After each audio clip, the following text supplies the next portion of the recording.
So very good afternoon to one and all. We are starting with our chapter called as a human reproduction. Basic part we had already discussed with respect to the male reproductive system और आज हम लोग detail description चालू करेंगे और देखते हैं questions भी किस तरीके से आते हैं एग्जाम में. ठीक है.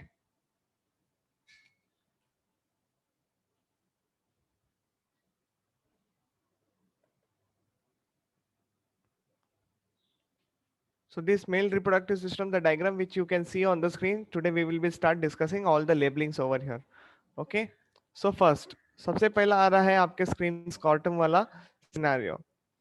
तो जैसे कि मैंने कहा था scrotum it is a sac like structure. Okay, यहाँ पे मेंशन किया it is a pouch like structure. It is one and the same thing. Okay.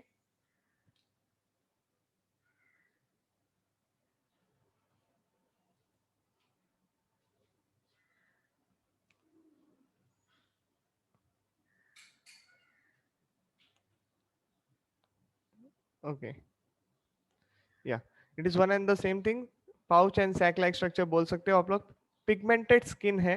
Okay, divided into two separate sac. जैसे कि मैंने प्रीवियस क्लास में भी बताया था कि this is how the middle septa will be developed और ये दो सेक्शंस आपको देखने मिल जाएंगे. Okay, now each sac will be like having one testis present over there. इसमें किसी को डाउट नहीं है. Okay, so this is how the things will be present over there. अभी यहाँ पे जो हाईलाइट किया है that is the need point of view. Okay, point, ये जो पॉइंट है यहाँ पे ये नीट का क्वेश्चन है. Okay, the one which is highlighted over there. क्या बोल रहा है? Normal temperature of the testis in the scrotum is about 2 to 2.5. ये क्या रखना है याद आपको? 2 to 2.5. लेकिन क्या माइनस? माइनस यानी क्या? या फिर ऐसा लिखो lower. Lower than the normal body temperature. Lower than normal body temperature. Okay, याद हो जाएगा आपको. कंपलसरी याद रखना है क्योंकि मैंने कहा था कि टेस्टिस के अंदर the sperms these are actually tiny bodies. उनको इतने ज्यादा टेम्परेचर की जरूरत नहीं पड़ती. ये खाली स्पर्म को सरवाइव करने के लिए ही मदद नहीं करते हैं ये टेम्परेचर, बल्कि उनको डेवलप्ड होने के लिए भी मदद करते हैं. क्लियर हो रहा है? ओके, डेवलप्ड होना है, मैच्योरेशन होना है, आगे मूव करना है, ये सारी बातें आएगी उनके लिए. ओके, इसलिए आपको ये पॉइंट इंपॉर्टेंट हो जाएगा. Coming to the next point over here. This considered as an ideal temperature for the sperm development. The body is chilled. ये मैं ऑलरेडी बता चुका हूं.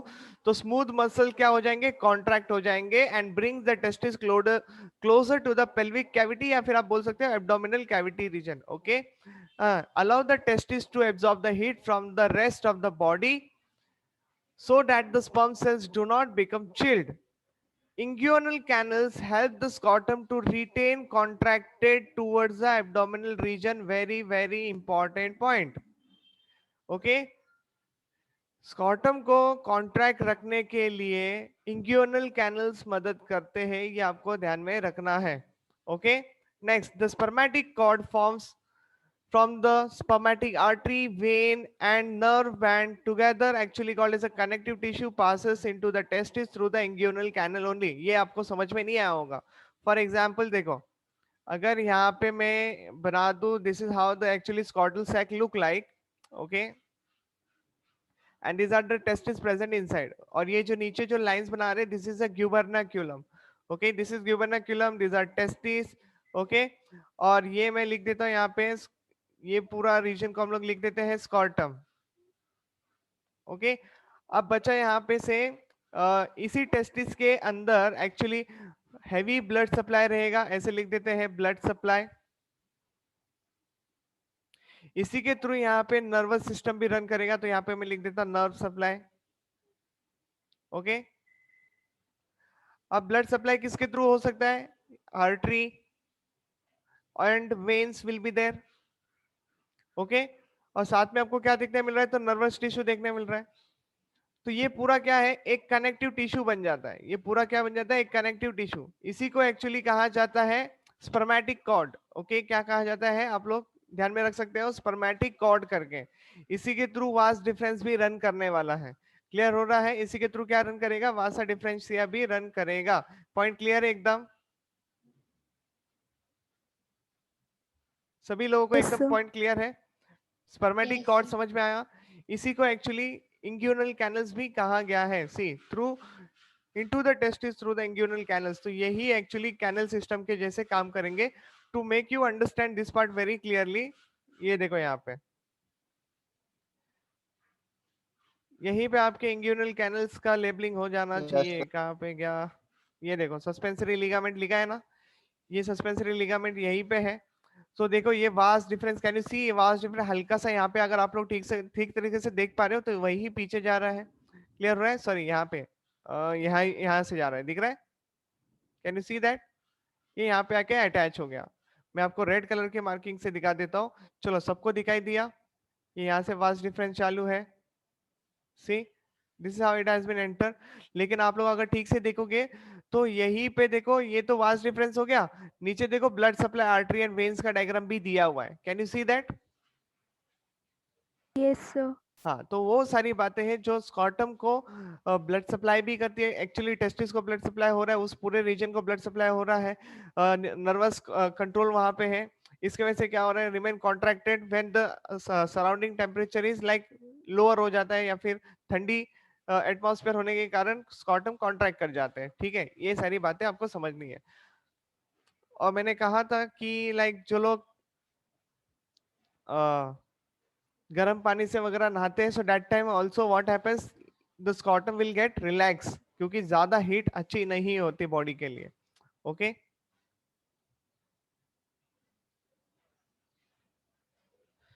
सो स्कॉटम पार्ट क्लियर है सभी लोगों को? बढ़ेंगे आगे, चलो जल्दी से बताओ। So next is there on the screen testis. अभी टेस्टिस को डिस्क्राइब करते हैं, ठीक है? तो सबसे पहला क्वेश्चन तो आपके स्क्रीन पे आ ही चुका है। It is a primary sex organ, important है। प्राइमरी सेक्स ऑर्गन याद रखना, the organ which produces the hormone. Okay, the organ which produces the hormone are called as the primary sex organ. The the organ which produces the gonads are called as the primary sex organs. Okay, gonads यानी क्या? gametes।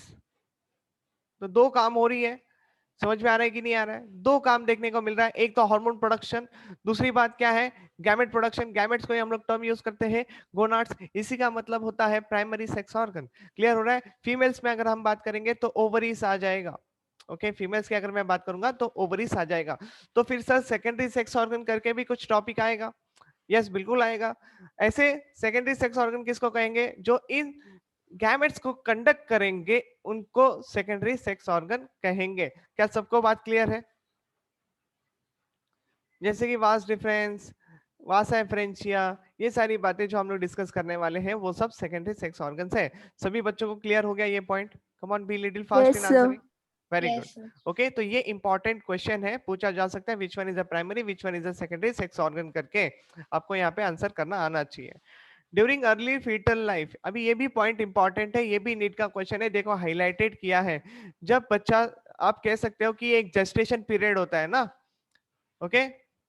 Gestation period यानी क्या? 9 month का pregnancy period. Okay, 9 months का time होना। 9 months में development procedure चल रही है, एम्ब्रियो डेवलपमेंट चल रहा है। तो एक बात करते हैं 7th मंथ को लेके। ओके, 7th मंथ वाला सिनारियो, 7वें महीने में टेस्टिस पूरे तरीके से डेवलप्ड रहती है। ओके, लेकिन वो होती है एब्डोमिनल रीजन में और उसको आना पड़ता है स्कॉटम रीजन में। बात समझ में आ रही है आप लोगों को? See, testis develops in the abdominal cavity, but during the 7th month of the development, they descend into the scrotum through the inguinal canals. एकदम क्लियर है सभी लोगों को? Yes, sir. हाँ, 7वें महीने तक ये पूरे के पूरे जो टेस्टिस है, मतलब पूरे मतलब है ही कितने, दो ही टेस्टिस है जो कि अपने अपने चेम्बर्स में आ जाएंगे। पॉइंट एकदम क्लियर कट समझ में आना चाहिए ये वाला, इसमें गड़बड़ नहीं चलेगी। ठीक है, ये इरेजर क्यों ले लिया मैंने? Yeah so moving ahead with respect to the next point now, कभी कभी क्या हो जाता है जब टेस्टिस डिसेंड कर रही होती है, ओके, अगर मान लो यहाँ पे मैं बनाता हूँ, this is what the abdominal region, testis यहाँ पे है, ओके, टेस्टिस आर हियर, और ये नीचे हम लोग बनाते हैं scrotal sac, this is a scrotal sac. तो 7वां महीना चल रहा है, ये टेस्टिस डेवलप्ड हो चुके हैं, इन टेस्टिस को नीचे आना होता है यहाँ पे, ये उनका ओरिजिनल पोजीशन है अभी। ओके, यहाँ पे नीचे आना होता है। तो कभी कभी they might be remain into the scrotum, नीचे नहीं आते, फेल हो जाते हैं। ओके, कभी कभी एक टेस्टिस नीचे आ जाती है, एक टेस्टिस फेल हो जाती है, कभी कभी दोनों टेस्टिस भी नहीं आते। ओके, इन सारी बातों को मैं आगे जाके डिस्क्राइब करने वाला हूँ, so don't worry about those thing in the disorders of, okay, in the male reproductive system disorders में बात करूंगा।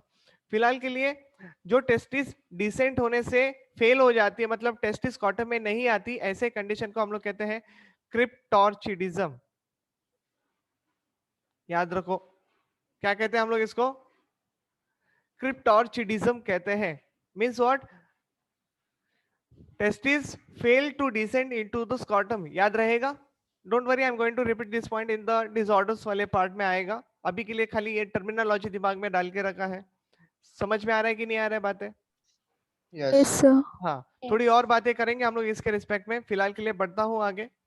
नेक्स्ट, तो कभी कभी यहाँ पे भी लिखा है थ्रू इंग्यूनल कैनल्स, तो कभी एब्डोमिनल में रह जाना, ऐसा भी होता है। कभी इंग्यूनल कैनल्स के बीच में अटक जाना, या तो कभी कभी नीचे आ जाना, एक आ जाना और एक का बोलते हैं ना पूरी तरीके से एब्डोमिनल रीजन में ही रह जाना। ऐसे जगह पे आपको देखने मिलेगा। ऐसे 3 सिनेरियोज होते हैं जहाँ पे टेस्टिस मींस फेल हो जाती है, मतलब डिफरेंट डिफरेंट लोकेशन पे देखने को मिलती है। ओके, उन सारी पॉइंट्स को मैं डिस्क्राइब करूंगा in the disorder, so don't worry about that. खाली इतना याद रखना, जो टर्मिनोलॉजी मैंने अभी के लिए आपके स्क्रीन पे लिखा था क्रिप्टॉर्चिडिज्म, वो आपके सिलेबस में है। ओके, बाकी के जो टर्मिनोलॉजी दूंगा वो खाली अंडरस्टैंडिंग पर्पस के लिए रहेंगे, लेकिन क्रिप्टॉर्चिडिज्म जो है ये नीट पॉइंट ऑफ व्यू के थ्रू आपको ध्यान में रखना है, इसलिए मैंने वो पॉइंट अभी दे दिया आप लोगों को।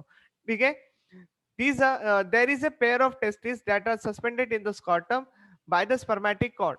Okay, a fibrous cord that extend from the caudal end of the testis to the scrotal wall is called as a gubernaculum. अभी आपको ये पता होगा caudal end, कुछ आइडिया है caudal end?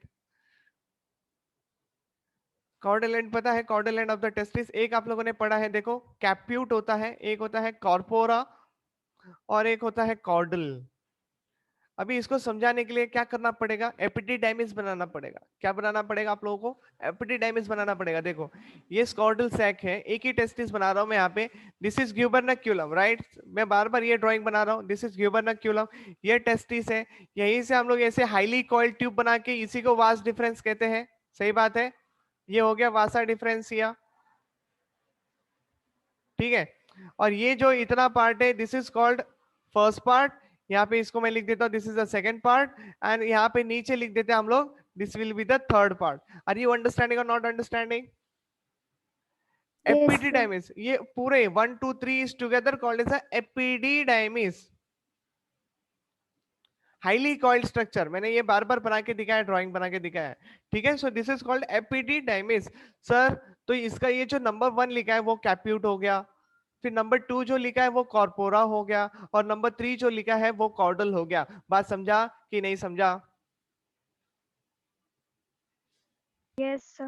Sir. ओके, तो देखो यही पॉइंट मैं फिर से रीड करता हूँ। A fibrous cord that extend from the caudal end of the testis to the scrotal wall, तो ये कॉर्डल एंड से जो फाइब्रस वॉल एक्सटेंड हो रही है नीचे towards the scrotum is called as a what? Gubernaculum. Okay, each testis is oval in shape, उसकी जो लेंथ है वो 4 to 5 सेंटीमीटर देखने मिल सकती है, विड्थ जो है वो आपको 2 to 3 देखने मिल सकती है। The peritoneum called as a mesorchium which supports the testis, actually वो पूरी लेयर्स को जो मेम्ब्रेन्स उनको कवर रहती है, that is what actually called as a mesorchium. Okay, ये आपको ध्यान में रखना है, very very important terminologies. Okay, खास करके ये 3 कैप्यूट, कॉर्पोरा, कॉर्डल, इसी के अंदर स्पर्म, एपिडिडाइमिस के अंदर स्पर्म स्टोर्स रहते हैं, मैच्योर होते हैं। ओके, थोड़े से नरिशमेंट ले लेते हैं। ये सारी बातें आपको ध्यान में रखना है, आगे बढ़ने की एबिलिटी भी गेन करते हैं। ये सारी बातें हम लोग बात करेंगे जैसे जैसे आगे बढ़ेंगे, सारी लेबलिंग को डिस्कस करना है। ओके, क्योंकि हर एक लेबलिंग इज अपने आप में ही एक इंपॉर्टेंस कैरी करती है। यहाँ तक क्लियर है? Scrotum is very clear, testis is very clear. Okay, अब सर ये क्या, वो जो नीचे 4.4 to 5 सेंटीमीटर, 2 to 3 सेंटीमीटर, ये एग्जाम में नहीं पूछे जाते, so don't worry about those numbers. Okay, number कौन सा इंपॉर्टेंट है? 2 सेंटीमीटर, 2 डिग्री सेंटीग्रेड से लेके 2.5 डिग्री सेंटीग्रेड, ये टेम्परेचर आपको याद रखना है, lower than the normal body temperature, so that sperm can remain alive. Okay, sperm can remain active, sperm can remain mature, ये सारी बातें आपको ध्यान में रखना है। ओके, प्रोटेक्टिव कवरिंग जो रहती है वो 3 लेयर की रहती है एज फॉलोस। अभी हम देखेंगे protective covering with respect to the testis. आप लोगों को याद है हम लोगों ने बात की थी tunica vaginalis, tunica albuginea, tunica vasculosa, याद है आप लोगों को? ऐसे कुछ Yes, टर्म लिखे sir. हुए थे। Very good. Yes. सो देखो वही बातें नीचे आ चुकी है।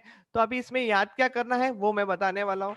देखो, ट्यूनिका वेजिनालिस तो आउटर कवरिंग है, चलो ये तो आपको याद हो जाएगी। Tunica albuginea most important layer है क्योंकि यही आपको वो फिंगर लाइक प्रोजेक्शंस बनाती है जो टेस्टिस के अंदर मूव करती है और टेस्टिकुलर लोब्यूल्स बनाती है। इफ यू रिमेंबर, याद है डायग्राम में बताया था मैंने। ओके, और ट्यूनिका वैस्कुलोसा जो है ये आपकी आखिर वाली लेयर होती है जो कि इनर मोस्ट होती है। तो अभी याद किसको करना है? ये 2 लेयर को याद करना है। क्यों याद करना है? कि कौन से चीजों के लिए means actually what kind of scenarios will be present in that. जैसे कि फाइबरस कवरिंग होती है, ये आपको ध्यान रखना है। It is a fibrous covering surrounds the testis, it is called as a middle layer. ये आपको ध्यान रखना है। पूछा जा सकता है which one of the following layer is a fibrous in nature. ठीक है, हो गया। कमिंग टू द नेक्स्ट, तो वैसे ही दूसरे को भी याद कर लो। Capillaries, network of capillaries and the connective tissue will be seen, it is the innermost layer. खत्म। सभी बच्चों को समझ में आ गया? दो Sir. यहाँ पे मेहनत लेना है। ओके, दो ही। अगर मैं इसको एकदम कट शॉर्ट में बोलूँ तो आपको एकदम समझ में आ जाएगा। देखो स्कॉटम यानी, हाँ यहाँ पे एक वर्ड मेंशन नहीं हुआ है। स्कॉटम की जो इरेगुलर लेयर होती है, जो ऐसे ऐसे इरेगुलर टाइप ऑफ लेयर होती है, इसको डार्टोस मसल्स कहते हैं। Okay, dartos muscles. ओके, ध्यान रखना, डार्टोस मसल्स कहते हैं। चलो बढ़ते हैं आगे।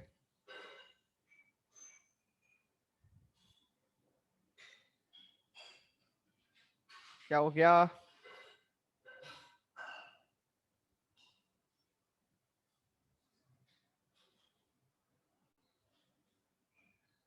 या so till here we had completed protective layering तक हम लोग बात कर चुके हैं। अभी तक खत्म नहीं हुआ है, थोड़ी और बातें करेंगे।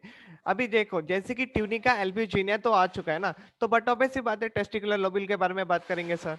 ओके, क्योंकि वही हमको लोब्यूल्स बना के देगी। देखो कितना लोब्यूल्स बना सकती है, 250 compartments are present in each testis. कितना हो सकता है? 250। बहुत है ना, 250। ओके, सेमिनिफेरस ट्यूब्यूल्स अभी देखेंगे। What are seminiferous tubules? अगर चलो नीचे ड्राइंग बनाते हैं फटाफट। ये बाहर की जो लेयर है, this is a tunica albuginea, और यहीं से ये फिंगर लाइक प्रोजेक्शंस बन रहे हैं। ठीक है, ये फिंगर लाइक प्रोजेक्शन की वजह से इनको हम लोग बोलेंगे टेस्टिकुलर लोब्यूल्स। ठीक है, अब इस टेस्टिकुलर लोब्यूल के अंदर हाईली कॉइल्ड स्ट्रक्चर जो हम लोग पढ़ने वाले हैं, that is what the seminiferous tubule. समझ में आ रहा है ना? This is only the seminiferous tubules. समझ में आ रहा है? Yes, sir. Yeah so we are proceeding that. मैंने कहा था आपको, एक टेस्टिकुलर लोब्यूल के अंदर 1 से 3 प्रेजेंट हो सकते हैं। कितने? 1 to 3 highly coiled seminiferous tubules will be present. Sir क्या ये याद रखना है? यस, ये इंपॉर्टेंट है, नीट क्वेश्चन बना के देता है। ठीक है, ये याद रखना है, कंपलसरी याद रखना है। बढ़ते हैं आगे की तरफ। अब नेक्स्ट क्वेश्चन दे रहा हूं मैं, आप लोगों को ध्यान दो। Wall of the each seminiferous tubule is formed of a single layered germinal epithelium. याद है, इसका सेक्शन लिया था मैंने। Do you remember that? बढ़ता हूं आगे, चलो दिखाता हूं, फटाफट दिखाता हूं, एक छोटा सा आइडिया दे देता हूं। देखो, अगर टेस्टिस का सेक्शन मतलब सेमिनिफेरस ट्यूब्यूल का सेक्शन लोगे तो ऐसे पिरामिडल सेल्स दिखे थे हम लोगों ने, बड़े बड़े। देखे थे कि नहीं देखे थे? इनको क्या कहते हो आप लोग? Sertoli cells. और ये क्या है Sir, यहाँ पे? यस बेटा बोलो। sir, वो आंसर बोल रहा था सर टोली सर। ओके ओके ओके, मेरे को खाली सर सुनाई दिया इसलिए मैंने पूछा। नो प्रॉब्लम, चलो वेरी नाइस। और यहाँ पे ये जो बाजू के सेल्स बना रहा हूँ ना, these are diploid cells. Sertoli cell is also diploid cells. Okay, Sertoli cell क्या करते हैं? नरिश करते हैं डेवलपिंग स्पर्म को। ये आपको ध्यान में रखना है, कंपलसरी ध्यान रखना है, ये नीट का क्वेश्चन है। There is no changes will be there. और ये बड़ा, ये लॉन्गर सेल्स होते हैं, ऐसे बोल सकते हैं। पिरामिडल वर्ड आपको ध्यान में रखना है, पिरामिडल। ओके, ये सारे टर्मिनोलॉजी आपको ध्यान में रखने हैं। ओके, और ये जो डिप्लॉयड सेल जो अभी मैं लिखूंगा, these are cuboidal. Okay, these are cuboidal germinal epithelial cells. Okay, germinal epithelial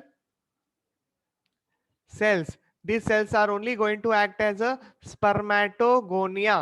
याद रखोगे, स्पर्मेटोगोनिया, जो कि क्या करते हैं, स्पर्मेटोजेनेसिस परफॉर्म करते हैं। स्पर्मेटोजेनेसिस यानी क्या, प्रिपरेशन ऑफ द स्पर्म, या फिर लिखो production of the sperm. Clear है?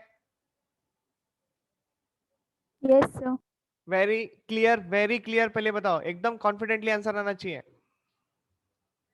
बढ़ता हूं आगे की तरफ। देखो अभी ध्यान दो, तो ये पॉइंट मैंने क्लियर कर दिया, इंपॉर्टेंट है, नीट में पूछा जा सकता है। देखो इन्हीं को कहा जाता है spermatogonia. These are what, these are male germ cells, जो कि आगे जाके और जर्मिनेट हो जाएंगे, मतलब और एक्चुअली नए नए स्टेजेस दिखाएंगे। जैसे कि spermatogonia will undergo multiple mitotic division to give rise to the primary spermatocyte। फिर primary spermatocyte आगे जाके secondary spermatocyte, secondary फिर आगे जाके spermatid, and spermatid will develop into the spermatozoa। okay, बात करेंगे, don't worry। next, at certain places there are present tall pyramidal shape, आ गया ना, pyramidal shape Sertoli cells। इन्हीं को एक और वर्ड भी कहते हैं सस्टेंटिक्यूलर सेल्स। बेटा ये भी आपको कंपलसरी ध्यान रखना है, sustentacular cells, very very important. This cells supports the developing germ cells and provide nutrition to the spermatids.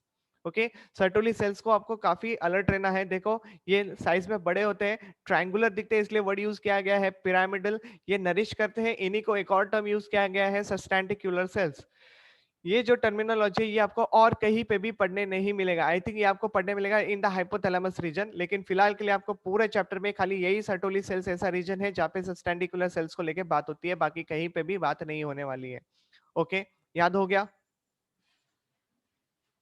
Okay, सबको समझ में आ गया ना? ये जब आप लोग चैलेंजिंग टाइप के क्वेश्चंस डील करोगे ना, तभी ये वर्ड आएगा, अदरवाइज नहीं पूछा जाता। ओके, चैलेंजिंग यानी क्या, जैसे कि मान लो अगर 80% सिलेबस आपका पूरा एनसीईआरटी का डिक्टू छाप रहे हैं, तो जो 20% होता है जहाँ पे कॉन्सेप्ट होता है, जहाँ पे आपको दिमाग लगाना पड़ता है, ओके, अलर्ट रहना पड़ता है, वो उनमें से एक क्वेश्चन है ये जो टर्मिनोलॉजी है ना सस्टेंटिकुलर, ये तभी यूज किया जा सकता है।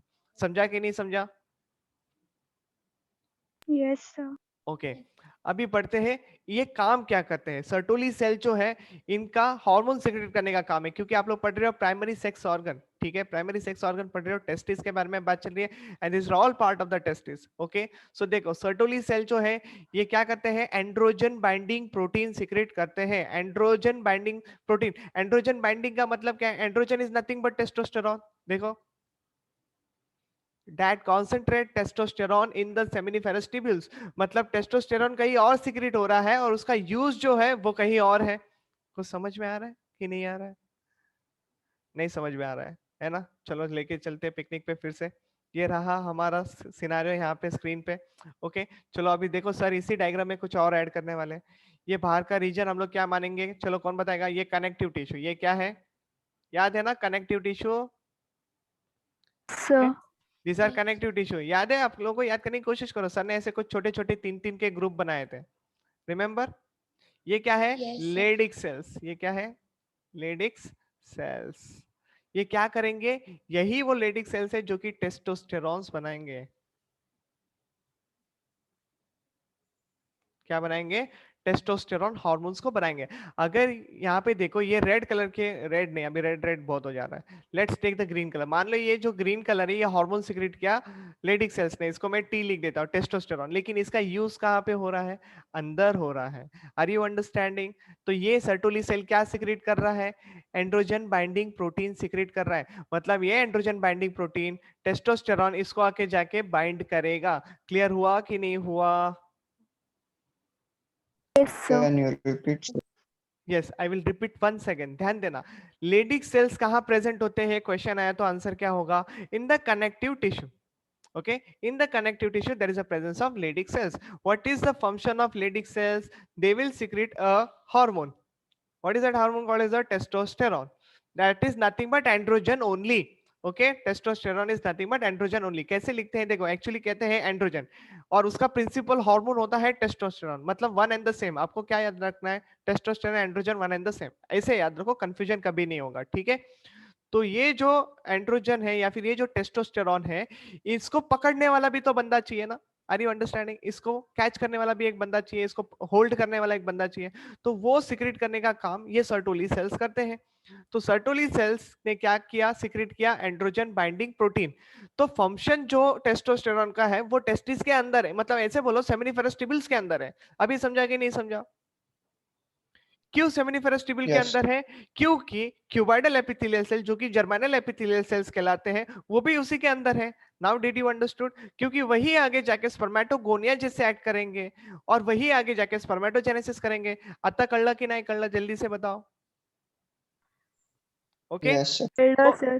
सर्टोली सेल यूज करेगा, मतलब प्रोड्यूस करेगा एंड्रोजन बाइंडिंग प्रोटीन, पकड़ लेगा टेस्टोस्टेरॉन को अंदर के तरफ और बाकी की प्रोसीजर कंटिन्यू होगी। चलो लेके चलते हैं फिर से हमारे प्रेजेंटेशन पे।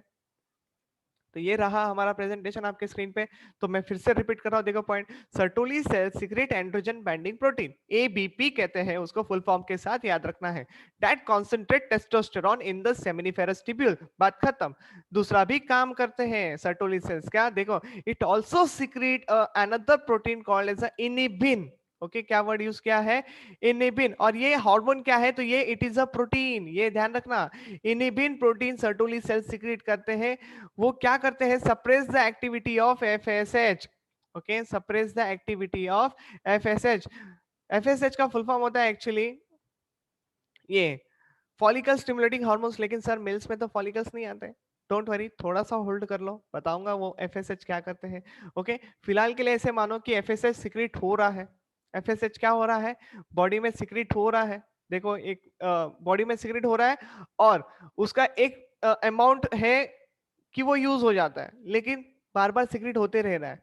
तो वो जो एक्सेस है उसको रुकाना पड़ेगा। उसको रुकाने के लिए सर्टोली सेल ही इनिबिशन नाम का प्रोटीन रिलीज करेगा जो कि एफएसएच को बंद कर देगा, एफएसएच के सिक्रेशंस को बंद कर देगा। इसको समझाने के लिए मैं आपको क्विक रिवीजन करवा रहा हूँ, रिवीजन नहीं एक्चुअली एक क्विक आइडिया दे रहा हूँ। रुको एक सेकेंड। ओके एक क्विक आइडिया दे देता हूँ ताकि क्या चल रहा है आपको समझ में आ जाएगा। देखो can you see a chart on the screen? चलो फटाफट देखो, टाइमर लग चुका है। Can you see a diagram on the screen? Yes, sir. दिख रहा है? Yes, sir. हाइपोथैलेमस लिखा है वहां पे, हाइपोथैलेमस। चलो जल्दी से बताओ, है ना? तो हाइपोथैलेमस हमारा एक ऐसा रीजन है हमारे पिट्यूटरी ग्लैंड के ठीक थोड़ा ऊपर। ओके हाइपोथैलेमस मतलब ये it is a part of the brain, ऐसे कंसीडर कर लो, ठीक है? ब्रेन जब न्यूरल कंट्रोल कोऑर्डिनेशन हम लोग पढ़ाना बाकी है, उसको जब हम लोग डिस्कस करेंगे तब आपको समझेगा। सो हाइपोथैलेमस एक हार्मोन रिलीज करता है जिसको कहते हैं गोनाडोट्रोपिन रिलीजिंग हार्मोन। क्या कहते हैं? Gonadotropin releasing hormone. इसको शॉर्टकट में कहते हैं जीएनआरएच। किसने सिक्रेट किया? हाइपोथैलेमस ने सिक्रेट किया। ये hypothalamus anterior part of the pituitary gland, नीचे दिख रहे हो आप लोग पिट्यूटरी ग्लैंड प्रेजेंट है, जल्दी से बताओ, can you see that? Yes, sir. हाँ इसके तीन पार्ट होते हैं पिट्यूटरी के, एक होता है एंटीरियर, एक होता है इंटरमीडिएट और एक होता है पोस्टीरियर। तो ये जो हमारे सेक्स रिलेटेड हार्मोन्स जो बनते हैं ना, ऐसे बोलो, तो वो हार्मोन्स एंटीरियर पार्ट से रिलीज होते हैं। कहां से रिलीज होते हैं? Anterior part of the pituitary gland से रिलीज होते हैं। तो एंटीरियर पार्ट को ट्रिगर करने के लिए हमको क्या चाहिए? Gonadotropin releasing hormone. सीक्रेट कौन करता है? हाइपोथैलेमस। हाइपोथैलेमस ने बनाया जीएनआरएच, जीएनआरएच गया anterior part of the pituitary gland को, बोला ए चल जल्दी से हार्मोन सीक्रेट करने का काम चालू कर। तो उसने हम दो हार्मोन रिलीज कर दिए। कौन से हार्मोन रिलीज कर दिए? एक होता है ल्यूटेनाइजिंग हार्मोन, एलएच कहते हैं जिसको, और एक होता है फॉलिकल स्टिमुलेटिंग हार्मोन, एफएसएच जिसको कहते हैं। ये दोनों हार्मोन्स फीमेल्स में भी सीक्रेट होते हैं, मेल्स में भी सीक्रेट होते हैं, लेकिन मेल्स में इनका फंक्शन बहुत ही डिफरेंट है। ओके जैसे कि मैं बोल रहा था एलएच के बारे में, ल्यूटेनाइजिंग हार्मोन। ये क्या करता है? लेडिक सेल को ट्रिगर करता है। अभी मैंने आपको बताया कि लेडिक सेल टेस्टोस्टेरॉन बनाते हैं, बोला था कि नहीं बोला था? Sir. बोला था ना। लेकिन टेस्टोस्टेरॉन को मालूम कैसे पड़ेगा कि अभी मुझे वो टेस्टोस्टेरॉन सीक्रेट करना है? Are you understanding? तो ये एलएच जाके बताएगा कि लेडिक सेल्स नाउ आपका टाइम आ चुका है कि आपको टेस्टोस्टेरॉन हार्मोन सीक्रेट करना है। ठीक है ये टेस्टोस्टेरॉन हार्मोन का यूज कौन करेगा? सर्टोली सेल्स करेंगे। ओके जो कि सेमिनिफेरस ट्यूब्यूल्स के अंदर प्रेजेंट होते हैं। मतलब ये क्या सीक्रेट करेंगे? एबीपी सीक्रेट करेंगे। सही बात है, एबीपी एंड्रोजन बाइंडिंग प्रोटीन। मतलब ये जो टेस्टोस्टेरॉन है ये कहां पे जाके बाइंड करेंगे? एबीपी को जाके बाइंड करेंगे और अपना काम चालू कर देंगे। सही बात है, क्लियर हो रहा है कि नहीं हो रहा है? अब क्या हो जाएगा इसके बाद? देखो ये तो एक आपको समझ में आ गया, एलएच का काम समझ में आ गया, मतलब एंड्रोजेनिक इफेक्ट आपको समझ में आ गया, टेस्टोस्टेरोन का इफेक्ट आपको समझ में आ गया। लेकिन एफएसएच है यहाँ पे स्क्रीन पे, देखो अभी एफएसएच के ऊपर देखो, साइमल्टेनियसली दोनों काम कर रहे हैं। देखो एफएसएच फिर से सर्टोली सेल रिलीज करता है, ओके। ये क्या करेगा, स्पर्मेटोजेनेसिस को ट्रिगर करेगा। किसको ट्रिगर करेगा, स्पर्मेटोजेनेसिस को। देखो यहाँ पे क्या लिखा है, see on the left hand side, FSH stimulate the Sertoli cell of the testis to secrete androgen binding protein that concentrate the testosterone in the seminiferous tubules. और यही जो है, सी it also secrete a protein hormone called as a inhibin which suppresses the FSH. FSH directly act on the spermatogonad to stimulate sperm production. कुछ समझा कि नहीं समझा? नहीं समझा होगा, बताते हैं आपको, ठीक है। ये मुझे डायग्राम क्लियर करना पड़ेगा यहाँ से। कितना टाइम है, 6 मिनट है ना अपने पास। चलो इसको कोशिश करता हूँ मैं क्विकली बता दूं आपको। ऐसे मानो कि ये हाइपोथैलेमस है, यहाँ पे मैं H लिख रहा हूँ फिलहाल के लिए। इसने एक हार्मोन रिलीज किया GnRH। एक हार्मोन होता है LH और दूसरा होता है FSH। LH का फंक्शन कितने जन को क्लियर है, पहले ये बताओ, सबको क्लियर है? Yes, sir. ये L for the Leydig cell, ऐसे भी याद रख लो। चलो लेडिक सेल्स के ऊपर ये ट्रिगर कर रहा है और हार्मोन रिलीज हो रहा है testosterone, nothing but androgen, okay. अब यही जाना है सेमिनिफेरस ट्यूब्यूल्स के अंदर, तो ये मैं बना देता हूँ डायग्राम यहाँ पे। सेमिनिफेरस ट्यूब्यूल्स ये बड़े वाले, और ये जो छोटे वाले हैं this are the germinal epithelial cells, okay. Germinal epithelial cells both are diploid in nature. FSH क्या करता है, सर्टोली सेल के ऊपर जाके एक्ट करता है, act on the Sertoli cells. और ये सर्टोली सेल्स तभी क्या करता है, चलो बताओ, तभी क्या करता है, ये क्या सिक्रेट करेगा, AD. ADH, okay. ABP, okay. ABP androgen binding protein, मतलब टेस्टोस्टेरोन आया अंदर, एंड्रोजन बाइंडिंग प्रोटीन के साथ काम चालू हो गया और स्पर्मेटोजेनेसिस प्रोसेस ट्रिगर हो गया।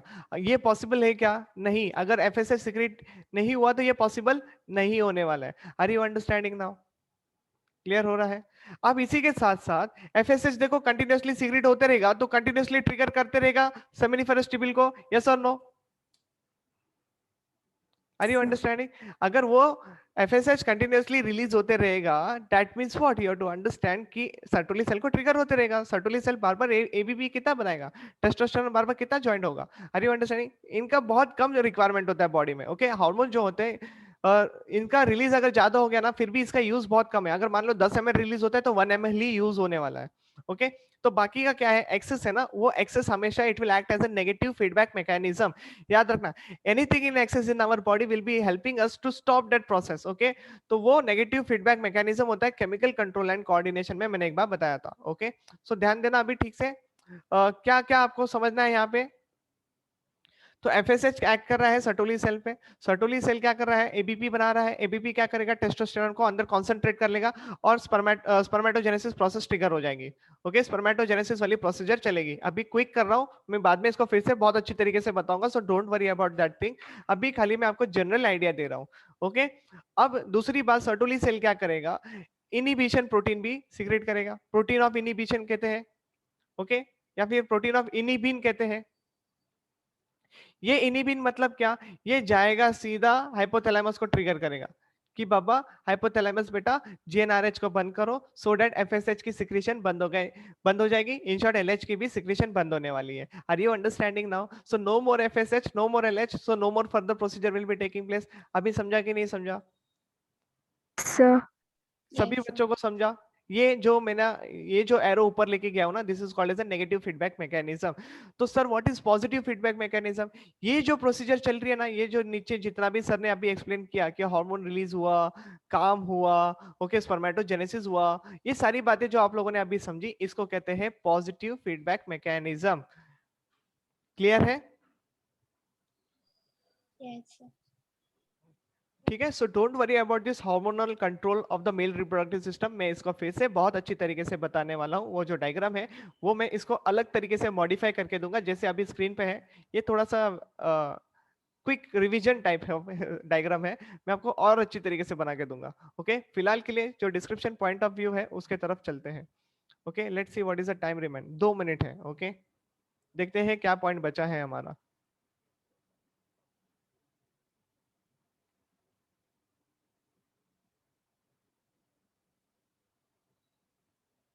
ओके आगे तो एपिडिडाइमिस ही आने वाला है, fine.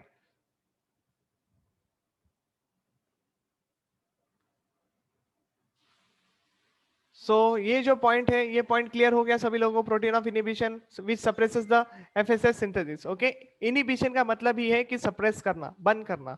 Okay, the cuboidal cells undergo mitosis to produce the spermatogonia, which they grow into the primary spermatocyte, which undergo meiosis to produce the haploid cells, first secondary spermatocytes and then spermatids. Later they convert into the spermatozoa, that is the sperms. Certainly cells provide nutrition to the developing sperm. क्या ये slide एकदम clear cut समझ में आ गई? Germinal epithelial sales याद है ना, मैंने कहा था type A cell, type B cell. Type A cell मतलब क्या? माइटोसिस के थ्रू बनना। Okay, type A and type B cell actually mitosis के थ्रू ही बने, लेकिन टाइप ए सेल जो है वो कंटिन्यूअसली माइटोसिस करते रहेंगे, बैकअप रेडी करेंगे, लेकिन टाइप बी सेल जो है वो आगे जाके स्पर्म्स बनाने का काम करेंगे। कौन सा मतलब? वही टाइप बी सेल ग्रो हो जाएगा, साइज में क्या हो जाएगा? ग्रो, उसको बोलोगे प्राइमरी स्पर्मेटोसाइट। ग्रो होने के बाद वो मियोसिस परफॉर्म करेगा, एक मियोसिस यानी 4 हैप्लॉइड सेल्स बनेंगे, वही 4 हैप्लॉइड सेल्स आगे जाके डिफरेंशिएट होके स्पर्म्स में कन्वर्ट हो जाएंगे। Till here we had completed our lecture. Okay, hope you guys understood and enjoyed the lecture. बाकी की बातें हम नेक्स्ट लेक्चर में करेंगे। ओके, जहां पे हम लोग लेडिक सेल्स वगैरह लेके बात करेंगे। Okay, bye bye students, take care. और आपके Thank you, lecture videos sir. आज मैं अपलोड कर दूंगा, so you can have a quick revision also. Thank you, sir. Yes yes बेटा, बाय।